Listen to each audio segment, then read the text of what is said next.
How's it going? I'm going to give a quick tour of Deer Camp 2020. So this is it right here. This is a Ozark Trail 10 by 20 tent, wall tent style tent from Walmart. And this is a 12 by 12 canopy that we use just to cook under and do stuff like that. We haven't really used it as much as we thought we would. Probably could have got away with just the tent. I'll just do a quick lap around the tent. As you can see, it's got a stove jack. It's a reasonable price tent that Walmart sells. I noticed its availability is kind of mixed.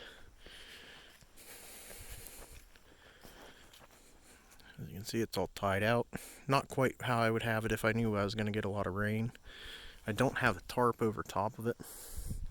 I'd probably recommend it. We have got about 2 different little holes that burned through from sparks coming up. This is my first wall tent, so definitely a lot of learning. So this is kind of a quick look at the outside here. I've got the water tank to the stove right there, as well as kind of the general kitchen items. There's some wood. So let's go inside the tent. You got a zippered door and a screen door. Don't mind the mess. So this is the inside of the tent. Again, it's a wall tent style tent. It's got the different pole sections that hook together. This is the stove that I got from walltentshop.com. It is a Wilderness 3. After using this week, I kind of wish I'd got the number 4. A little bit bigger, could have loaded it up a little more.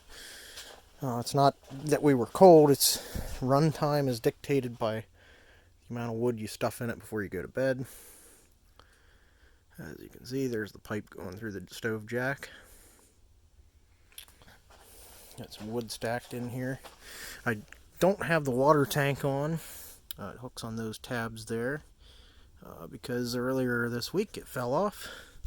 Kind of flooded this corner of the tent. Good fire going inside there.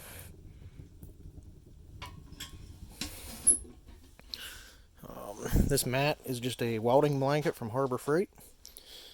Kind of cheap insurance, as you can see. Coals fall out, and it's definitely good to have as big of a area with that as you can, because you don't want to burn through the floor. Other than that, the floor that's in here is actually it's kind of like a bathtub style floor. It comes up the sides. The only other issue I've had this week was back where this gap is along the wall. We've had some condensation. It's fairly dry in here, so no worries, I'd say, about additional condensation. The condensation seemed to happen when we had the tank. Up here is a Milwaukee radius light. Highly recommend. This pretty much, with a 6 amp hour battery, made it almost 3 days. And that's running it from dark until bedtime, so several hours. You can see there's some stains from stuff. We had some pretty high winds. I think moisture that was on the spark arrestor of the flue pipe blew off.